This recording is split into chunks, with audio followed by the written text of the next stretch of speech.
So I think we'll just keep this really casual, mate. Hold on. And I really have to thank you for doing this. We've been trying for a little while to connect for Voices and Voyages, and we wanted to do an in-person kōrero and build an event around you. But actually, I think this works really well. And this is the first of the Fireside Chats. I was going to call it like Koka Claire's Corner, but that's a lot of Ks, and no one needs 3 Ks. So, no he koe, ko wai koe no he koe, and what is your mahi? Kia ora, ko Lisa Ferris tuku ingoa no Turanganui a Kiwa Aho. So my name is Lisa Ferris and I'm from Gisborne in New Zealand, and currently I'm based here in London, and I'm the Defence Advisor for the New Zealand Defence Force to the United Kingdom. I also cover NATO and the EU as well. What was it like growing up in Gisborne, in your whānau, in your community? I think with anything you look back with rose-tinted glasses, right? And I remember, we didn't have a lot. I grew up in a relatively low socioeconomic household, really blue-collar environment. But, we always had food on the table. We always had, lots of second-hand clothes inherited from the cousins to wear, and just a lot of love and laughter and close family connections. The Irish Ferris who came across, so he's sort of the progenitor, if you like, of the Ferris name. So he came across and married into a number of Māori families, hence the name is quite widely spread on the East Coast. But then one of his descendants married an Italian, so half Māori and then and half European, married an Italian gentleman, Lardelli, who came across. So that's why we are connected to the Lardelli family as well. So yeah. So all these names are really familiar, right? Yeah. So so it becomes, very small world. And Gisborne is like the ultimate small town, even though it is, I think, technically a city. But So. And who is in your whānau? You've got siblings, haven't you? So I've got a younger brother, Jared Robert Henare Ferris. So he still lives in Gisborne with my niece. So she's the sole grandchild, sport rotten. But I think, my grandfather, where I think I really sort of first looked at my, where my work ethic, I think, comes from. He was a long-term sort of plasterer in Gisborne, and then through my dad, who was an electronics technician for a long time. And, through him, I think I just get I think they shaped my ability to be resilient and also to be, I think, just don't give up and just and work hard and play hard and play with integrity as well. So I think it comes through that line. And and of course, well, to be honest, playing with integrity and keeping me in line was actually my mum. More often than not, she was more the disciplinarian, I think, than my dad was. But I think the worst thing in the world for me would be disappointing my dad. That kind of shaped me in terms of shaping my behaviours, at least when I was younger. And, we had kumara fields when I was younger, and even through high school. And my earliest memory is being in the kumara fields and planting kumara. Making the hole, planting it, doing the watering. And I remember being like so proud when I could graduate to starting to grade kumara. It was like reaching the pinnacle of my childhood work experience. But and then I worked in the supermarkets when I was 13, 14, and I think that really again gives you that work ethic, because you there is no option. Correct, right. You have to work. Nothing's going to be handed to you on a silver platter. That's right. Did you do all your schooling in Gisborne as well? So you worked 13 and 14, Yeah, so Ilminster Intermediate, Gisborne Girls High School. I was the first person actually to go to university in my family. So that was quite a significant step for us. No one had gone before. And sort of talk us through that a little bit. So if you're coming from sort of the blue collar grading kumara, like how do you then step into tertiary education, leaving Gisborne? It was a tough time, and I'd always had, and this is when I think, coming from a Māori family as well, like you did have some expectations put on you. So my parents were, and don't get me wrong, this is a positive process for me, I think, but there was that expectation that I would go to university. It was an expectation that it would be in a profession of some description. Effectively, doctor or lawyer were thrown up as the options. I'm pretty sure when I was a child I wanted to become an actress, but I have a feeling that potentially wasn't on the cards, from Gisborne at that point in time. But I think some might say that sort of pressure might, affect people negatively, but I think I respond quite well to that expectation. And it helped that I really enjoyed English, I really enjoyed language. So clearly not quite enjoy blood and and gore so much. So therefore, rather than the doctor very binary pathway, I would I went through the law pathway and chose law. But it was such a big step going from Gizzy, and I chose Victoria University in Wellington to do my law degree, and did a double degree in law and commerce. But my mum's family is from Wellington, so at least I did have some family network and connections there when I went to university. Since you chose law, did it take you some time to get into and think, actually, I do really enjoy this? I actually really, from the day one, which was, don't get me wrong, it was hard. It was definitely tough. Victoria University do Socratic method, which is where rather than the lecturer lecturing you, the lecturer asks you questions and you have to provide the answers. Thinking. Yeah, so basically, and then you have an allocated seating plan that you sit with for the entire year. So, you have to sit in the same seat, and they will point you out by name and require you to answer their questions, which can be quite terrifying as a young person. That must set you up make you far more resilient in those spaces, right? And that work ethic coming through from when you were a little bit younger, you could stand your own in that space. Absolutely. And I think, having that and being able to respond to that pressure being put on you, honestly, it teaches you some really good skills. And one, how to be put on the spot and cope with uncertainty and respond and pivot and tilt as necessary. So, and also to be fully prepared for class, because if you're not, correct, you are definitely shot up pretty quickly. When you're going through law school, because it's 4 years? Yeah, 5, including with a double degree. Double degree. And did you have a real clear idea or path of what you would do beyond that? I'm going to go to one of the big fours, or into a law firm, or into public sector. No, I think initially I was wanting to thought I would go back to Gizzy. I thought roads would lead back to Gisborne in some form or another, and either, work for the runanga or maybe something in service. I wasn't really focusing on a commercial, sort of future career pathway. Initially I was wanting to do social work or something like that.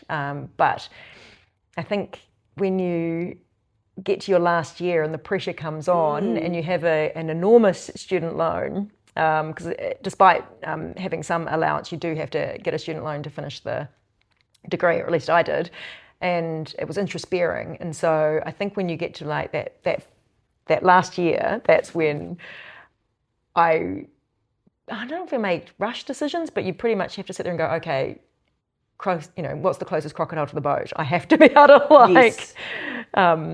to pay off my student loan. And so what can I do to be able to do that in the quickest possible way? And then that's when you stepped into that corporate world. So I started, upon graduating, I started, actually just before I graduated, I started with Deloitte Touche as a consultant. So it's one of the large accounting consultancy firms, and we did management consultancy. So I wasn't actually working as a lawyer per se. We were doing restructuring, downsizing, process improvements, strategic planning for companies based in Wellington still. I think at the end of that 2 years, I really thought that a commercial profit-driven company was not really aligned to my values. You're charging every 6 minutes, and everything is about your chargeability rates to your clients. And although we were doing some good work for our clients, I felt, you were problem solving for them. I felt that with that monetary value attached to it, you could never get away from that sort of capitalist mentality of making money sometimes at the expense of proper value. You did your OE, was that the 2-year? So yeah, that was a 2-year visa that you had, and so I came up to the UK. You could work for 50% of the time under the old rules. I think they might have changed now in terms of modern things. So I just did contract work. So I came up here. I did work for large law firms and that still, but just did like 3 months on, and then 3 months I just went travelling. Opening yourself up to different cultures and different cultural experiences, and again in the deep end. So the first month I spent in Thailand, which is my first sort of time being in Asia, first time in an English as a second language country at all. I'd been to the States when I was a small child, but this was really out of my comfort zone. But that set me up for when I got to the UK, that confidence to be able to adapt and just go and learn about other cultures and other experiences, and also being able to rely on yourself, being resilient enough. I did a lot of travel solo. I love solo travel. I love diving into different cultures and different cities and different countries and just learning all about them. And so I think doing that as a young person gives you that ability to stand on your own 2 feet, be quite self-reliant, and be confident as well. I just enjoy meeting other people and just engaging. And it's just, I took a pause, and the army actually advertised. So in the newspaper, because I was like, what do I want to be when I grow up? I knew I didn't want to go back to corporate. I did not want to go into a commercial environment. And I saw them advertising in the paper, and they advertised for lawyers. And I went, that looks unique and different, and let's give it a shot. And so I applied when I got back, and was successful in the initial application. They take you on a 1-week job interview. So it's the job interview lasts from Monday to Friday, and they throw you into a whole bunch of different scenarios.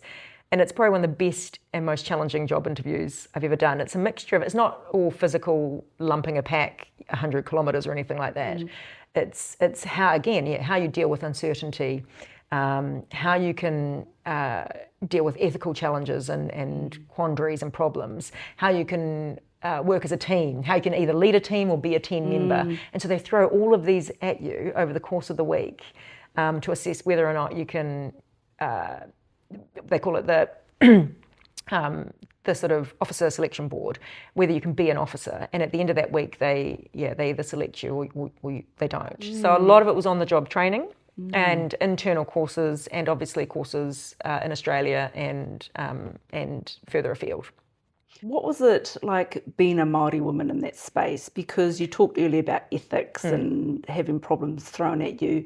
I think we wear many potai and many things, and so you have to be apolitical, and you have to sort of... How do you manage that in those spaces? I think being, of the heritage that I have and the sort of background that I have, it's being able to put yourself in different people's shoes, right? It's that whole offering different perspectives, which is, I think, valuable in an organisation like the Army. I think it also helps that, there's also quite a significant proportion of Māori in the Army, comparatively, and even the Defence Force, Army in particular, more so. And I think having a cultural perspective adds value from applying a tikanga lens as well through certain things. We did a lot of work and are doing some work with the land as well, and even with local iwi around some of the transactions we have. They're challenging, so we have issues going through the Waitangi Tribunal even currently.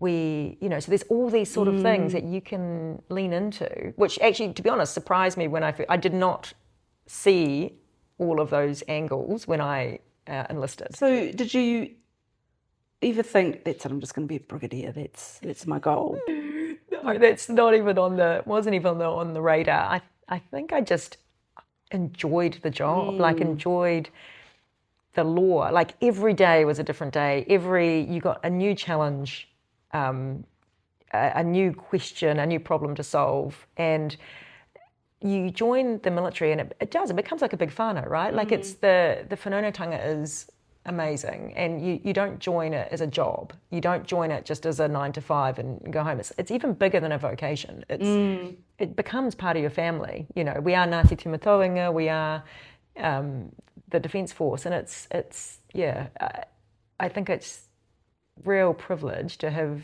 served as long as I have, and the rank and the progression of the rank, I think, has been fortunate rather than deliberate. Does sound fortunate. Where else have you been in the world through this role? So I've been quite a few places around the globe. I've deployed a number of times. I've been to Afghanistan on deployment, and I've also been back to Afghanistan with a court of inquiry investigating some deaths of our service personnel. So that was really a humbling and challenging experience. I got to go to Iraq for a day in order to help set up one of our deployments there. I also spent 5 months on a frigate in the Arabian Gulf. Providing advice to the captain of the frigate on counterterrorism and maritime law. Yeah. But how do you feel about representing Aotearoa and also that Māori voice in those spaces? I mean, obviously I'm relatively pale-skinned Māori, but I think it's a real privilege to bring, our whole entire selves offshore with us, and to bring the culture with us wherever we go. And, people surprise us by sort of saying, you wouldn't have much call to speak Māori or to use Māori offshore. And actually you do, because again, you're engaging with people a lot of times whose culture and language isn't English as a first language. So they really appreciate the diverse mix that we have and we can bring, rather than... And you have a very different perspective, right? When you go into those spaces, what it's like to be... Exactly. To have, it's to be a minority, to understand that, the dominant, Anglo-Western heritage isn't necessarily the same for everyone. So to have that just different viewpoint, I think is really important. Being posted to London, how'd you get here? It's a long time coming. So I did a year off and did immersion Te Reo through Te Wānanga Aotearoa, and was considering what my next options would be, and this position came up. So it's the only role I've actually formally applied for. So it's out of core, so it's not a legal role. It's a general role. So I put in an expression of interest. It's not like a normal job application process, because we're a hierarchy. We don't have there's no voting. It's not a democracy. Basically, the Chief of Defence Force decides who they want in what position. They do it through a senior appointments board where they get advice, and then they make a decision at the end of it.